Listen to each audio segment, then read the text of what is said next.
C'est une étude qui a été publiée il y a 4 ans.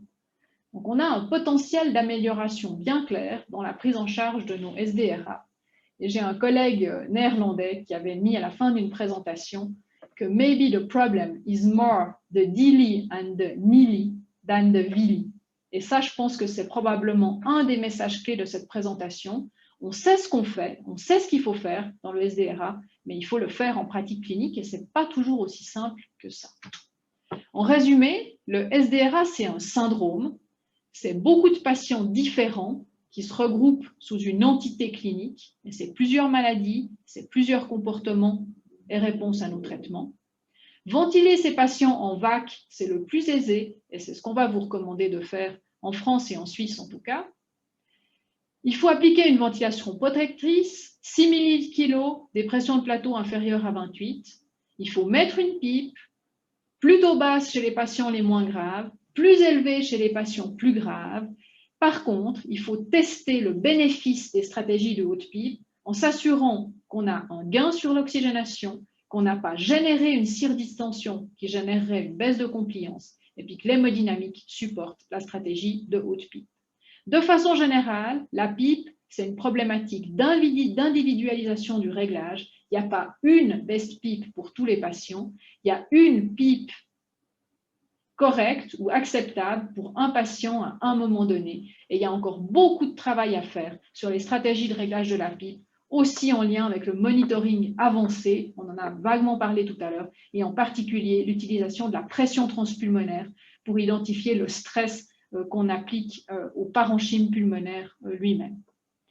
Le curare, quand il faut l'utiliser, ce n'est pas une obligation. Et puis le DV pour des rapports PF en dessous de 150, c'est associé à une diminution de mortalité. Voilà, merci pour votre attention. Merci beaucoup, Lise. Alors, je ne sais pas si tu vois les questions dans le chat, mais on va te les lire de toute façon. On a une question sur la driving pressure, c'est un peu technique. Est-ce qu'on peut la mesurer qu'en VAC? Alors non, j'ai juste un problème technique, j'arrive pas à ouvrir le chat, mais on va te lire les questions, t'inquiète pas. Donc non, on peut la mesurer dans les modes en pression assistée contrôlée en faisant une pause téléinspiratoire qui va permettre d'avoir la pression de plateau vraie à débit nul, et puis en faisant une pause télé-expiratoire pour avoir une pipe totale. Donc finalement, on peut aussi la mesurer dans un mode en pression. C'est un tout petit peu plus simple en VAC avec notamment les pauses téléinspiratoires qu'on peut configurer. C'est ça. Mais c'est faisable en pression. L'inconvénient principal de la pression, de mon point de vue, chez le patient en SDRA, c'est vraiment qu'on perd le monitorage continu de la pression de plateau dynamique. Et du coup, on perd un signal d'alarme d'une réduction brusque de compliance qui peut être due à un pneumothorax, à une intubation sélective ou à une atélectase proximale.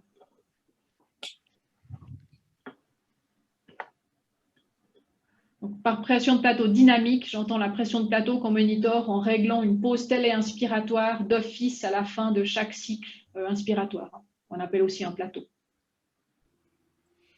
La question sous-jacente manifestement de Valentin qui posait la question sur la driving pressure, c'était « A-t-elle une utilité en VSED ?» Bon, là, c'est encore plus technique. Hein. On commence à sortir du scope de cette journée, mais je ne sais pas si tu as une réponse simple à donner. Une réponse simple, non. Surtout pas comment la mesurer en VSED. Ouais. Donc, le principe, finalement, est le même. Mais le problème de l'aide, c'est d'arriver à avoir un équivalent de pression de plateau fiable, c'est-à-dire une occlusion télé-inspiratoire avant l'inspiration suivante du patient. Et techniquement, on peut mesurer une pression de plateau en VSED, mais il faut synchroniser la pause télé-inspiratoire sur l'effort patient avant le suivant. C'est pas si simple et sur les écrans de ventilateur au lit du patient, c'est franchement compliqué. Mais le concept, globalement, il est le même. Ouais, il y a pas mal de ventilateurs avec lesquels, d'ailleurs, on ne peut pas vraiment faire cette pause quand on est en VSL. Enfin, c'est plutôt encore du champ de la recherche à l'heure actuelle. Mais ça reste un domaine intéressant, parce que c'est sûr que ça permet d'intégrer deux choses, qui est la pression donnée par le ventilateur et la pression musculaire du patient. Mais encore une fois, au lit du patient, c'est franchement pas faisable. Ouais. Vous avez Encore trouvé une que cette question. pression motrice qui est imposée au système respiratoire pour pouvoir faire rentrer un certain volume en VSD, en fait, c'est pas que le niveau d'aide inspiratoire, il y a en plus la pression musculaire. Et donc, pour essayer de l'estimer à la fin de l'inspiration, il faut faire une pause pour avoir cette pression de distension globale. C'est compliqué, c'est passionnant effectivement, c'est très très pertinent comme question. Il commence à y avoir quelques données dans la littérature à ce sujet. Néanmoins, ça sort du champ d'application du jour qui concerne quand même votre possibilité à aller manipuler les ventilateurs pour le régler correctement au lit du malade. Pour l'instant, ce n'est pas encore utilisable ni utilisé pour ajuster un ventilateur en VSL. Il nous faudrait quelques journées de formation en ventilation, en fait. Il faudrait qu'on voit ça en commission pédagogique pour avoir quelques jours pour pouvoir aborder ça pour les phases 7. Une question sur le nombre de décubitus ventraux à faire et savoir s'il y a des critères d'arrêt. Je ne sais pas si tu peux... Critères d'arrêt pour décubitus ventral. Alors, il n'y a pas de nombre max ou de nombre idéal. L'idée, c'est de continuer jusqu'à ce qu'on ait un PF supérieur à 150 quand on reste sur le dos. Donc, finalement, tant qu'on a les critères pour aller en DV, comme dans l'inclusion de Proceva, a priori, on y va. En tout cas, c'est ce qui a été fait dans Proceva. C'est ce qu'on fait plus ou moins en pratique. Une question, toujours un petit peu dans le même veine, de Louis, concernant la désescalade des thérapeutiques avec la décurarisation et la baisse de la PEP. Comment faire? On n'a que des questions simples. Hein. Ouais. Très bonne question. Première réponse, bien monitorer ce qu'on fait et faire une chose à la fois. Je pense que c'est un petit peu ça. Et on peut aussi réfléchir en se disant, tout ce qu'on a escaladé, enlevons-le dans l'ordre inverse. C'est-à-dire, si on a mis le patient en DV, la première chose à faire, c'est certainement de pouvoir le laisser sur le dos, avec des critères d'oxygénation qui le permettent. Si on a dû le curariser pour le synchroniser à la machine, probablement que la deuxième étape, ça sera d'essayer d'arrêter le curare. Si la synchronisation est impossible, on recurarise, on change de stratégie.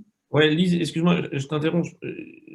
Comme tu le dis, je pense que l'élément important, c'est quand même de regarder les courbes du ventilateur, voir si le patient est synchronisé, plus que simplement l'oxygénation.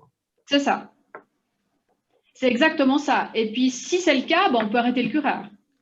Si ça reste le cas sans curare, pas besoin de le reprendre. Si on a réussi à arrêter le curare, ensuite, moi, j'ai tendance à essayer de sevrer la pipe. Mais je pense qu'il n'y a pas une réponse toute faite. Ça dépend de la situation, du patient, et puis surtout de la réponse à chaque désescalade thérapeutique. Je ne sais pas ce que vous diriez, Guillaume et François. Surtout sur le sevrage de la pipe, à ma connaissance, il n'y a pas franchement d'études qui s'y soient intéressées. Non. Il y a des modalités qui sont proposées dans les essais thérapeutiques sur la SDRA qui sont souvent un peu brutales. C'est genre, je mets en PEP 5 et je vois ce qui se passe. Et si le patient ne tolère pas, je remets la PEP très élevée. Et je pense qu'il y a une grande disparité de pratiques cliniques, mais dans cette disparité, beaucoup de gens font grosso modo un peu la même chose, c'est-à-dire une diminution un peu progressive, mais rapide. C'est-à-dire, on met pas 10 jours à diminuer la PEP et voir un petit peu la tolérance du patient.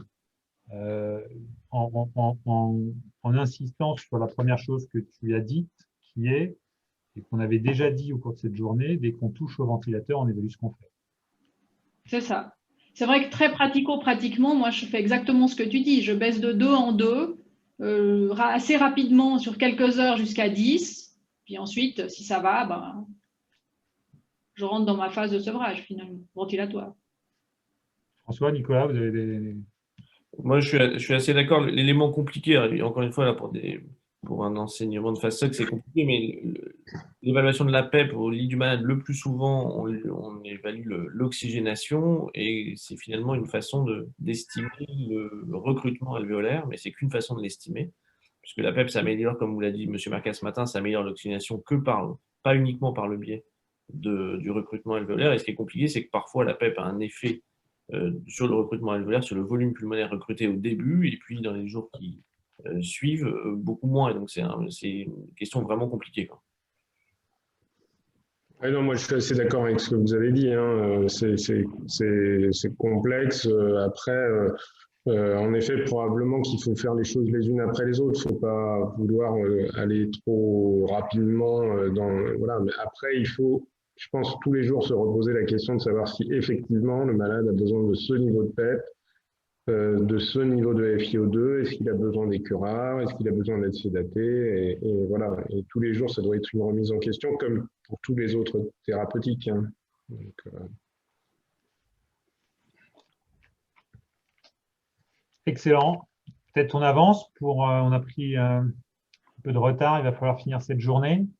Et on va rester complètement dans la même thématique, un petit peu sur les mêmes modalités, notamment le plus interactif possible, pardon, avec le docteur Samuel Tuffet. Donc, comme vous pouvez le voir, il a un bureau un peu mutualisé. Et on voit le docteur Bagat, si je ne me trompe pas, qui fait des allers-retours derrière. Donc, le docteur Samuel Tuffet,